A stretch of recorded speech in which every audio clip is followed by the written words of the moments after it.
বিটিসিৰ chief মাননীয় হাজৰামা মহিলাৰী ছাৰলৈ আজি আমাৰ বিপিএফ দলৰ হালবাৰী জিলাৰ আমাৰ এখন গুৰুত্বপূৰ্ণ মিটিং আছিলে।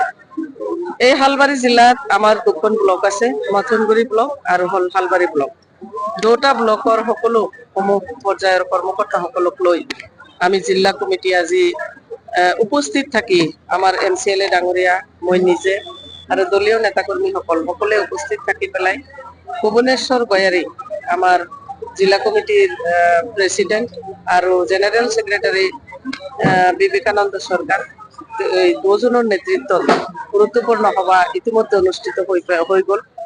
আমাৰ আজি জিলা হিসাবে হালবাৰী জিলা হিসাবে OBC বোৰ্ড আৰু ST বোৰ্ড যেটো আছিল সেইটো ইতিমধ্যে আমি গভৰ্ণমেণ্টৰ ফালৰ পৰা এপ্ৰুভেল পাইছিলো আৰু সেই মতে তেওঁলোককো নিজা নিজা দায়িত্ব দিয়া হল।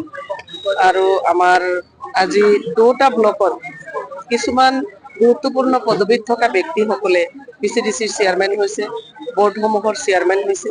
সেই জায়গাবিলাকত আমি আমাৰ বেলেগ আমাৰ দলীয় এনেকুৱা এক্টিভ ওয়াৰ্কাৰ কিছুমান আছে, তেওঁলোকক সেই গুৰুত্বপূৰ্ণ পদবীসমূহত যিসকলে চেয়াৰমেন হৈ গল তেওঁলোকৰ জায়গাত প্ৰেসিডেন্ট সেক্ৰেটাৰি তেনেকুৱাকে আমি বনাই দিয়াৰ কাৰণে আমি ইতিমধ্যে ব্লকসমূহক নিৰ্দেশ দিয়া হল।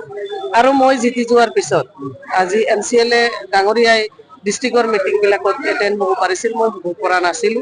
মই আজি গোটেই সময়খিনি গুৰুত্বপূৰ্ণভাৱে থাকি পেলাই দলীয়ভাৱে বহুত ধৰণৰ প্ৰস্তাৱ আমি গ্ৰহণ কৰিলো। আৰু বিশেষকে এটা বস্তু আমাৰ মাজত আমি দেখিবলৈ পাইছো, সমস্যাটো আমি পাই আছো, সেইটো হৈছে যে আমাৰ এতিয়া যেহেতু BTCৰ চিফ মাননীয় হাজৰামা মহিলাৰী ছাৰে মাটিৰ পাট্টা প্ৰদানৰ কাৰণে কুচকাৱাজ চলাইছে। এই ক্ষেত্ৰত আমাৰ মথনগুৰি সমষ্টিৰ 20টা গাঁও আমাৰ বৰনগৰ সাৰ্কলত আছে। বৰনগৰ সাৰ্কলত থকাৰ কাৰণে আমি যথেষ্ট অসুবিধাৰ সন্মুখীন হৈছো। আমাৰ এই মানুহখিনি আমি BTCৰ ভিতৰত থকা আমাৰ যেটো জালা সাৰ্কল, এই জালা সাৰ্কলত ইতিমধ্যে যোৱাৰ কাৰণে যাতে আমি যাব পাৰো তাৰ কাৰণে এটা ডিস্ট্ৰিক্টত প্ৰস্তাৱ লোৱা হল। আৰু অহা PC মিটিঙত বিষয়টো মই আলোচনা কৰিম। আমি সাৰ্কলৰ পৰা হিমান এটা সহযোগ পোৱা নাই। আমি যদি বৰনগৰ সাৰ্কলৰ জৰিয়তে এই কামবিলাক সমাধান কৰিব বিচাৰো তেতিয়াহলে মাটিৰ পাট্টা প্ৰদানৰ ক্ষেত্ৰত ৰাইজে যথেষ্ট অসুবিধাৰ সন্মুখীন হৈ আছে।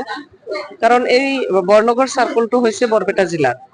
এতিয়া আমাৰ 20টা গাঁও যেহেতু তাতে আছে, এতিয়া এই সাৰ্কল অফিচাৰেও যথেষ্ট বা মণ্ডল সকলেও যথেষ্ট অসুবিধাৰ সন্মুখীন চাগে হৈছে, নহলে তেওঁলোকে আমি বিচৰা ধৰণে আমি সুবিধাসমূহ আমি পোৱা নাই।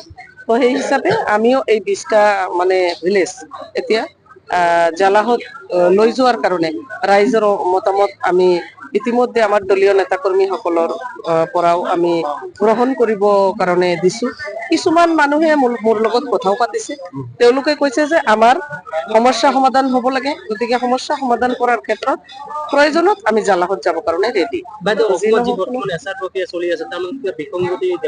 ইতিমধ্যে মই গম পাইছো, শুনিছো এছআৰ সম্পৰ্কে যিটো সমস্যা চলি আছে, সেই এছআৰত আমাৰো BTC অঞ্চলত ইতিমধ্যে মই কাজিয়া মাটি যিটো আমাৰ মইনামাথা প্ৰাইমাৰী আৰু VCDC এটা প্ৰাইমাৰী, আমাৰ এটা VCDC, তাতে দলীয়ভাৱে আমাৰ প্ৰাইমাৰী আৰু গভৰ্ণমেণ্টৰ যিটো আমাৰ মানে এটা VCDC আমাৰ ভিলেজ ডেভেলপমেন্ট কাউন্সিল হিচাপে। তো সেই হিচাপে তাতেও শুনিছো মই যে খচৰাৰ পৰা বহুত মানুহ ইতিমধ্যে তেওঁলোকৰ মানে নামটো বাদ পৰিছে। গতিকে ময়ো এই বিষয়ে ইতিমধ্যে চিন্তা কৰিছো, ভাবিছো। BTCৰ চিফ মাননীয় হাজৰামা মহিলাৰী ছাৰৰ লগত কথাও পাতিছো আৰু বিভিন্ন জায়গাত তেনেকুৱাকে বিসংগতি হয়তো দেখা দিছে। এই বিষয় লৈ জিলাৰ আয়ুক্তসকলৰ লগত মই খুব সোনকালে বহি পেলাই কথা পাতিম বুলি ইতিমধ্যে মই এটা সিদ্ধান্ত হাতত লৈছো। নিশ্চয় আমি আলোচনা কৰিলে এইবিলাক সমস্যা সমাধান হৈ যাব।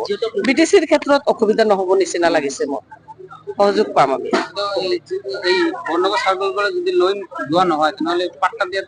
অসুবিধাৰ সন্মুখীন হৈছো আমি, অসুবিধা হৈছে কাৰণ BTCৰ আজিকালি আপোনালোকে জানে সব অনলাইন সিস্টেম।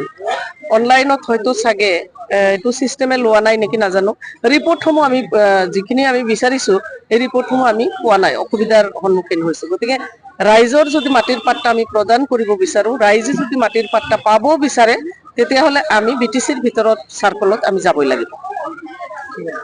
ধন্যবাদ।